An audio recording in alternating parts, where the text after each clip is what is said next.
Hello दोस्तों, मैं आनंद आप सभी का स्वागत करता हूं। दोस्तों, आज हम लोग मैप के नए टॉपिक के साथ उपस्थित हुए हैं। भारत की प्रमुख पर्वत श्रृंखला और उनकी चोटियां, है ना। आज हम लोग देखेंगे कि कौन कौन सी पर्वत श्रृंखला जो किस किस राज्य में अवस्थित है ना, और उसकी ऊंची चोटी कौन सी है ना। इसलिए मैंने इससे पहले जो आप लोगों को भारत के राज्यों की अवस्थिति को अच्छे से पढ़ा दिया है ना। उम्मीद है आप लोगों ने राज्यों की अवस्थिति को अच्छे से समझ लिया होगा, है ना। आज मैं जो आपको बोलूँगा तो आप लोग साथ साथ बताएंगे कि कौन सा राज्य है, फिर मैं उसमें बताऊँगा कि कौन सी पर्वत श्रेणी है। ठीक है, तो चलिए शुरू करते हैं, है ना। चलिए सबसे यहाँ से स्टार्ट करते हैं। यह कौन सी है? काराकोरम, है ना। यह कौन सी पर्वत श्रृंखला है? काराकोरम, है ना। काराकोरम की ऊंची चोटी का नाम क्या है? K2, है ना। और K2 कहीं दूसरा नाम क्या है? Godwin Austen. चलिए ठीक है, देखिए एक बार फिर से रिपीट कर लीजिए। यह क्या है? काराकोरम, यहाँ पे है ना, काराकोरम। और काराकोरम की ऊंची चोटी का नाम क्या है? K2। उस K2 का ही दूसरा नाम क्या है? गॉडविन ऑस्टिन, है ना। और कृष्णागिरी का ही, काराकोरम का ही पुराना नाम क्या है? कृष्णागिरी, है ना। काराकोरम का ही पुराना नाम क्या है? कृष्णागिरी। चलिए ये हो गया। काराकोरम के नीचे आते ही है लद्दाख, है ना। और लद्दाख की ऊंची चोटी का नाम क्या है? राकापोसी, है ना। देखिए खतरनाक नाम है, लद्दाख है। लद्दाख की ऊंची चोटी का नाम क्या है? राकापोसी। राकापोसी की खासियत क्या है? देखिए राकापोसी जो है एकदम खड़ी ढाल वाली पर्वत चोटी है ना। देखिए इसकी ढाल एकदम खड़ी है, तीव्र ढाल वाली है ना।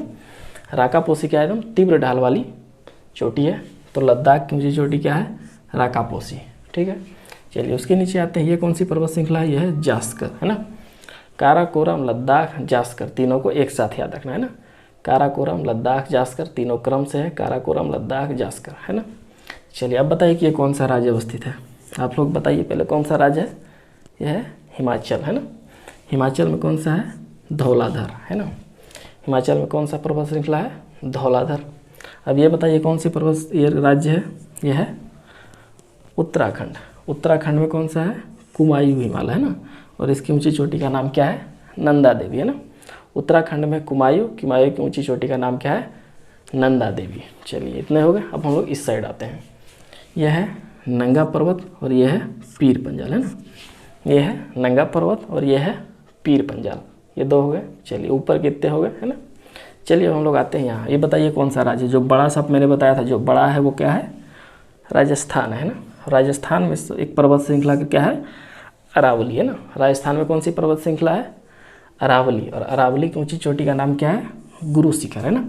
क्या है? गुरु शिखर। अरावली की खासियत क्या है कि अरावली जो है एक प्राचीनतम पर्वतों में से एक है ना। तो भारत की सबसे जो प्राचीनतम पर्वत श्रृंखला वो कौन सी है? वो है अरावली। और अरावली की ऊंची चोटी का नाम क्या है? गुरु शिखर, है ना। क्या है? गुरु शिखर। अब हम लोग आते हैं इस पार्ट में। बताइए कौन सा राज्य है? यह है गुजरात, है ना। गुजरात में 3 पर्वत श्रृंखला है, मांडव की पहाड़ी, गिरनार और गिर, है ना। देखिए एक है मांडव, यहाँ पे है गिरनार और यहाँ पे है गिर, है ना। एक गिर जो है राष्ट्रीय उद्यान भी है गुजरात में ना। जब हम लोग राष्ट्रीय उद्यान पढ़ेंगे, राष्ट्रीय उद्यान को भी हम लोग मैप से ही पढ़ेंगे ना, एकदम इसी तरह क्रम से आपको बता देंगे, है ना। वो भी आपको आसानी से याद हो जाएगा ना। तो चलिए फिलहाल यहाँ पे पढ़ते हैं। तो गिर कहाँ है? गिरनार, गिर और मांडव तीनों कहाँ है? गुजरात में ना। गिरनार, गिर और मांडव तीनों कहाँ है? गुजरात में। अब बताइए कौन सा राज्य है? ये है महाराष्ट्र, है ना। महाराष्ट्र में 3 आपको याद रखना है, सतमाला, अजंता और बालाघाट। कौन कौन? सतमाला, अजंता और बालाघाट। कहाँ है ये तीनों? महाराष्ट्र में ना। सतमाला, अजंता और बालाघाट तीनों कहाँ हैं? तीनों हैं महाराष्ट्र में, है ना। अब हम लोग यहाँ पे दक्षिण में आते हैं। ये देखिए ये कौन सी पर्वत श्रृंखला? ये है नीलगिरी, है ना। कौन सी है? नीलगिरी। नीलगिरी जो है 3 राज्यों में फैले हुए है ना। किसमें किसमें? आप लोग बताइए कौन सी पर्वत, ये कौन सा राज्य है? ये कर्नाटक, है ना। उसके नीचे ये कौन सा है? केरल। और ये कौन सा है? तमिलनाडु, है ना। तो नीलगिरी जो है कर्नाटक, केरल और तमिलनाडु में फैला हुआ है ना। और नीलगिरी की जो ऊंची चोटी है उसका नाम क्या है? डोडा बेटा, है ना। क्या है? नीलगिरी की ऊंची चोटी का नाम डोडा बेटा। और नीलगिरी को जो है पर्वतों की रानी के नाम से भी जाना जाता है। किसे? नीलगिरी को पर्वतों की रानी के नाम से भी जाना जाता है। और आप लोग एक पर्यटन स्थल जो जानते हैं ऊटी, है ना। ऊटी, उसे जो है ऊटक मंडल भी कहा जाता है, वो कहाँ अवस्थित है? वो भी नीलगिरी पर्वत पे ही अवस्थित है ना। ऊटी या ऊटक मंडल भी उसे कहा जाता है, ये भी नीलगिरी पर्वत श्रृंखला पर ही अवस्थित है। नीलगिरी पर्वत श्रृंखला जो है दक्षिण भारत की दूसरी सबसे ऊंची चोटी है ना।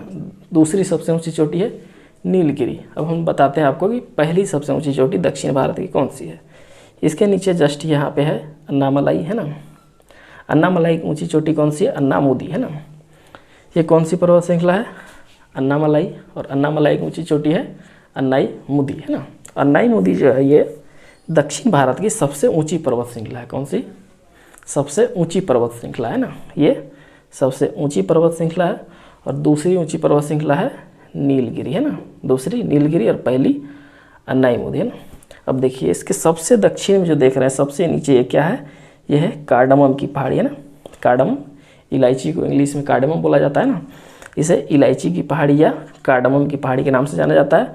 इसकी खासियत क्या है? ये सबसे दक्षिण में अवस्थित है ना। देखिए सबसे नीचे अवस्थित है, यह कार्डमम या इलायची के पहाड़ी के नाम से भी जाना जाता है ना। अब हम लोग आते हैं, बताइए कौन सा राज्य है? बताइए। यह है तमिलनाडु, है ना। कौन सा? तमिलनाडु। अब तमिलनाडु में हम लोग 4-5 है, देख लेते हैं। इसमें 3 आप लोग को पहले याद रखना है। कौन कौन? जावदी, सेवराय और पालिनी। कौन कौन? जावदी, सेवराय और पालिनी। ये तीनों कहाँ हो गए आपके? तमिलनाडु में। उसके नीचे 2 मलाई है ना, एक है पंचमलाई और एक है सिरुमलाई। कौन कौन? पंचमलाई और सिरुमलाई कहाँ है? तमिलनाडु में ना। कौन कौन हो गए देख लीजिए एक बार फिर से बोल दीजिए। जावदी, सेवराय, पालिनी, पंचमलाई और सिरुमलाई, है ना। कहाँ हो गए ये पाँचों? तमिलनाडु राज्य में अवस्थित हो गए। तमिलनाडु के ऊपर ये कौन सा क्षेत्र है बताइए? आप लोग बताइए कौन सा है ये? ये है वेलिकोंडा, है ना। कौन सा है? वेलिकोंडा। और ये है पालकोंडा, है ना। 2 कोंडा यहाँ पे हैं आंध्र प्रदेश में। एक है वेलिकोंडा, एक है पालकोंडा, है ना। और एक है नल्लामलाई, है ना। वेलिकोंडा, पालकोंडा और नल्लामलाई, ठीक है। ये तीनों आंध्र प्रदेश में हो गए। अब यहाँ आते हैं, ये कौन सी पर्वत श्रृंखला? ये है झारखंड में। झारखंड में है पारसनाथ, है ना। झारखंड में है पारसनाथ। ये है सतपुड़ा, है ना। सतपुड़ा पर्वत श्रृंखला। सतपुड़ा जो है 3 राज्यों में फैला हुआ है। किसमें किसमें? महाराष्ट्र में, मध्य प्रदेश में और छत्तीसगढ़ में ना। महाराष्ट्र, मध्य प्रदेश और छत्तीसगढ़ में है सतपुड़ा। और सतपुड़ा की ऊंची चोटी है धूपगढ़, है ना। सतपुड़ा की ऊंची चोटी है धूपगढ़, ठीक है। अब एक यहाँ देख लेते हैं, यह है बाबा बुदन की पहाड़ी, है ना। बाबा बुदन की पहाड़ी कहाँ है? कर्नाटक में। कहाँ है बाबा बुदन की पहाड़ी? कर्नाटक राज्य में अवस्थित है। चलिए इतने तो हो गए इधर के। अब हम लोग उधर आते हैं, है ना, पूर्वोत्तर भारत में। पहले इसे देख लेते हैं हम लोग। ये है कंचनजंगा, है ना। कंचनजंगा ये कौन सा राज्य है बताइए? सिक्किम। और सिक्किम की मैंने कल खासियत बताई थी, क्या बताइए? ये जो है 3 देशों से घिरा हुआ, एक देश इधर, एक देश इधर और एक देश इधर, है ना। अब बताइए आप लोग कमेंट में कि ये कौन कौन से देश इसे 3 ओर से लगे हुए हैं ना। कौन कौन से देश लगे हुए हैं सिक्किम के, इसे बताना है आप लोग को, ठीक है। अब देखिए सिक्किम में कौन सा है? कंचनजंगा, है ना। अब कंचनजंगा का खासियत ये है कि ये जो है भारत में उपस्थित हिमालय की सबसे ऊंची चोटी है। कौन? कंचनजंगा, है ना। शब्दों पे ध्यान दीजिएगा। भारत में अवस्थित, है ना, हिमालय की सबसे ऊंची चोटी कौन सी है? कंचनजंगा, है ना। भारत में उपस्थित हिमालय की सबसे ऊंची चोटी कौन सी है? कंचनजंगा, ठीक है। अब आप सोच रहे होंगे कि काराकोरम फिर क्या है? काराकोरम भारत की सबसे ऊंची चोटी है, लेकिन ये हिमालय की नहीं है ना। ये काराकोरम, लद्दाख, जास्कर, इसे मैंने इसलिए बोला था कि एक साथ याद रखना, क्योंकि ये तीनों जो है हिमालय का पार्ट नहीं है ना। मैं जब हिमालय को पढ़ाऊंगा उसमें बताऊंगा कि ये तीनों क्या है ना।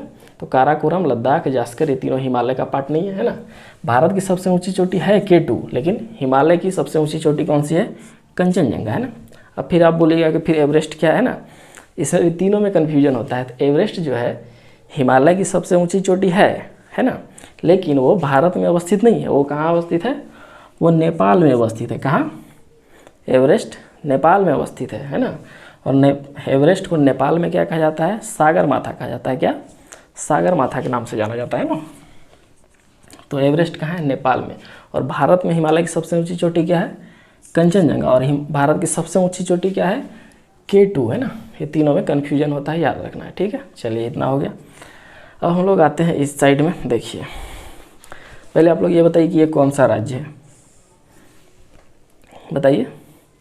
मेघालय, है ना। कौन? मेघालय। मेघालय में 3 पर्वत श्रृंखला है। ये है गारो, क्रम से बता रहा हूँ, है ना। आराम आराम से पढ़िए, इससे यहाँ पे बहुत कन्फ्यूजन होता है। ये है गारो, ये है खासी और ये है जयंतिया। कौन कौन? गारो, खासी, जयंतिया, है ना, क्रम से। गारो, खासी, जयंतिया। गारो पहले, खासी बीच में और जयंतिया लास्ट में, है ना। चलिए अब यहाँ देखिए, यह है मिजो, है ना। मिजो क्या है? मिजो तो आसान है ना, ये मिजोरम है तो मिजोरम में है। मिजो की पहाड़ी वैसे में कि यहाँ पे है नागा पहाड़ी, है ना, जो कि नागालैंड में अवस्थित है, इसलिए मैंने लिखा नहीं, वो तो आसान है, नागालैंड, है ना, वो तो आप लोग जानते ही हैं। चलिए अब ये दोनों देख लीजिए। ये बताइए बड़ा सा पार्ट जो है किसका है? मैंने वो बताया था बड़ा सा पार्ट है कौन सा, यहाँ से जो सबसे बड़ा है वो कौन सा है? असम। असम में 2 पर्वत श्रृंखला महत्वपूर्ण, एक है मिकिर और एक है रेंगमा। कौन कौन? मिकिर और रेंगमा कहाँ है? असम में, है ना। कौन कौन? मिकिर और रेंगमा असम में अवस्थित है ना। बहुत ही महत्वपूर्ण है ये दोनों, कितनी बार एग्जाम में पूछा गया है। मिकिर और रेंगमा कहाँ है? असम में अवस्थित है। ठीक है, अब ये बताइए ये जो पार्ट है ये क्या है, कौन सा राज्य है? यह है अरुणाचल प्रदेश, है ना। अरुणाचल प्रदेश में 4 याद करना है, डफला, मिरी, अबोर, मिसमी, है ना। क्रम से चारों क्या है? डफला, मिरी, अबोर, मिसमी, है ना। देखिए डफला, मिरी, अबोर, मिसमी, है ना। तीनों कहाँ है? अरुणाचल प्रदेश में ना। डफला, मिरी, अबोर, मिसमी कहाँ है? अरुणाचल प्रदेश में। ठीक है, तो आपका ये यहाँ पे ख़त्म होता है ना। चलिए दोस्तों, आज भर इतना ही, है ना। उम्मीद करता हूँ आपको पसंद आया होगा, है ना। और इससे जो है एग्ज़ाम से बाहर इससे जो कोई भी क्वेश्चन नहीं जाना चाहिए ना।